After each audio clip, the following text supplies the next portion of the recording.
ठीक है, तो बात करते हैं सेकेंडरी मेमोरी की। ठीक है, सेकेंडरी मेमोरी हमारी होती क्या है?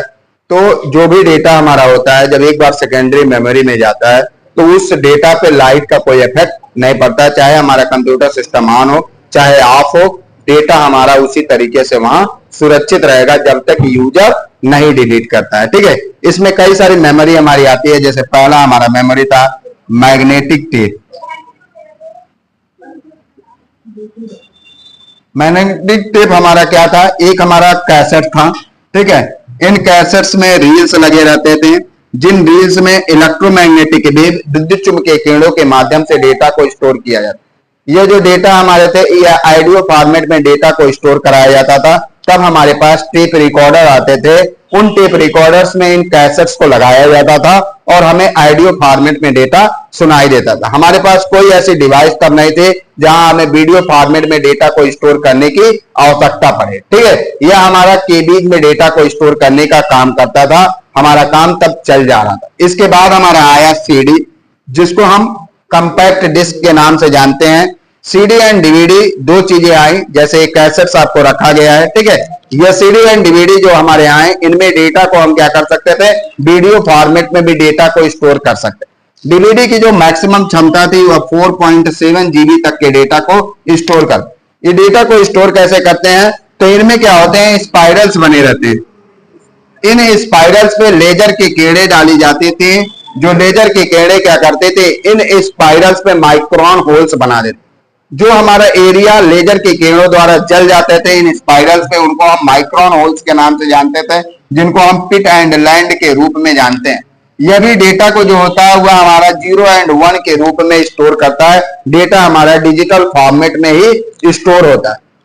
इनमें जब लेजर की किरणों द्वारा इन स्पाइरल्स पे डेटा को स्टोर कर दिया जाता है, उसके बाद हम सीडी राइटर हमारे पास रहता था। पहले जैसे आज आपका सेटअप बॉक्स होता है उसी तरीके से पहले सीडी राइटर आता था। उस सीडी राइटर में जब हम इन कैसेट्स को लगाते थे तो इन कैसेट्स को कहा जाता था कि ऐसे पकड़ के लगाइए, अन्यथा ये कैसेट्स खराब हो जाते। हालांकि तब टेक्नोलॉजी हमें पता नहीं था क्यों ये कैसेट्स खराब हो जाते थे। उसके बाद हम लोग इन कैसेट्स को ऐसे पकड़ते थे और उन सीडी राइटर में एक होल्स बने रहते थे या चक्र बने रहते थे, उनपे क्या होते थे? कैसेट्स जाके फीड हो जाते। जब वह चलता था तो 7200 राउंड पर मिनट के हिसाब से आरपीएम की स्पीड से वह घूमता था, जिससे हमारा क्या होता था? एक कैसेट्स भी नाचने लगते। जब ये कैसेट्स हमारे नाचते थे तो नीचे से भी हमारे लेजर की किरणें निकलते थे। वह लेजर की किरणें क्या करते थे? इन स्पाइरल्स में रखे हुए डेटा को रीड करते। जब ये स्पाइरल्स में रखे हुए डेटा को रीड करते थे तो यही हमारे टेलीविजन स्क्रीन पे यही डेटा दिखाई देता। अगर हम इन कैसेट्स को ऐसे पकड़ लेते थे तो क्या नुकसान होता था? जैसे हमने ऐसे पकड़ा, हमारे हाथों में जो धूल के कण थे, जो डस्ट थे, वह इन स्पाइरल्स में पड़ गए। अब जब लेजर की किरणें इन स्पाइरल्स में पड़ी तो वह क्या की? इन स्पाइरल्स में रखे हुए डेटा को रीड नहीं कर पा रही है। वह क्या हो रहा? वह वही डस्ट को रीड कर पा रहे हैं, इसलिए हमारा कैसेट फंस फंस के चलता था, या जिसे हम नो सिग्नल के रूप में जानते हैं। जब इनको हम निकालते थे सीडी राइटर से और वापस से इसको साफ करके हम इनको फिर सीडी राइटर में लगा देते थे तो यह कैसेट्स क्या होते थे? फिर स्मूथ चलने लगते थे। क्यों चलते थे? क्योंकि जैसे ही हमने साफ किया यह स्पाइरल्स की लाइनें हमें दिखाई देने लगी। तो जब लेजर की किरणें इन स्पाइरल्स की लाइनों पे पड़े तो वह क्लियर अब डेटा को रीड कर पा रहे हैं, इसलिए हमारा सीडी फिर से वापस से उसी हिसाब से चलने। तो जो कंपैक्ट डिस्क और हमारा डीवीडी था, यह दोनों डेटा को क्या करते थे? डेटा को डिजिटल फॉर्मेट में स्टोर करते थे। अब जो हमारे पास मैक्सिमम क्षमता थी वह 4.7 जीबी तक के डेटा को हम स्टोर करते। अब इन्हीं कैसेट्स के माध्यम से हम अपने कंप्यूटर या लैपटॉप को फॉर्मेट भी कर सकते थे। इन्हीं कैसेट में हम ऑपरेटिंग सिस्टम को भी रख सकते थे।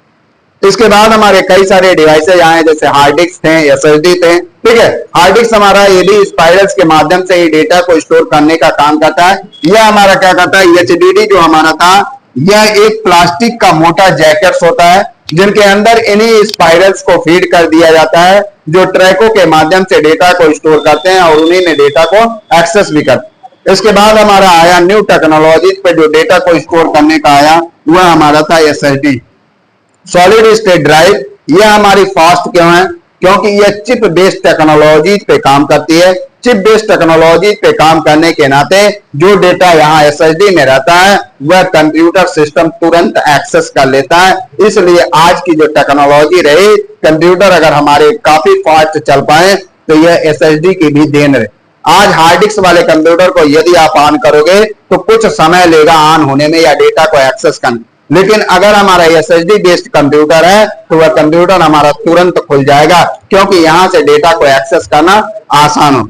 आने वाले टाइम में जब क्लाउड बेस्ड टेक्नोलॉजी पे काम होगा तो हो सकता है हमारे पास स्टोरिंग डिवाइसेस के रूप में कोई भी स्टोरिंग डिवाइस हमें कंप्यूटर के अंदर लगाना न पड़े। हमारा क्या होगा, डायरेक्ट ऑनलाइन डेटा को ही हम सेव करेंगे और वहीं से डेटा को एक्सेस करेंगे। जैसे आपके गूगल ड्राइव वगैरह 15 जीबी तक के डेटा आपको मिलते हैं। आपको किसी भी डिवाइस को ले जाने की कोई आवश्यकता नहीं है। आप दुनिया के किसी कोने में भी अपने जीमेल लॉगिन करिए और 15 जीबी तक के डेटा को आप एक्सेस कर सकते हैं।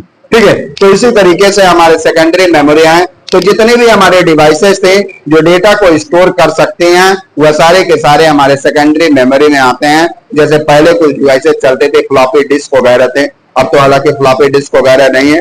अब तो आपके हार्ड डिस्क हो गए और एसएसडी हो गए या पेन ड्राइव हो गए, यही सारी चीजें चलन में है। ठीक है, बाकी के डिवाइसेस धीरे धीरे विलुप्त होते गए, उनका यूज ही नहीं रहा।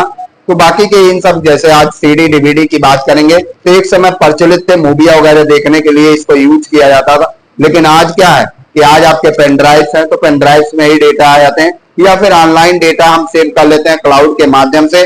तो मैक्सिमम चीजें हमें क्लाउड के माध्यम से मिल जाते हैं। तो इस तरीके से हमारे स्टोरिंग डिवाइसेस धीरे धीरे विलुप्त होने के कगार पे हैं। ठीक है, बाकी के लिए आगे देखा जाएगा।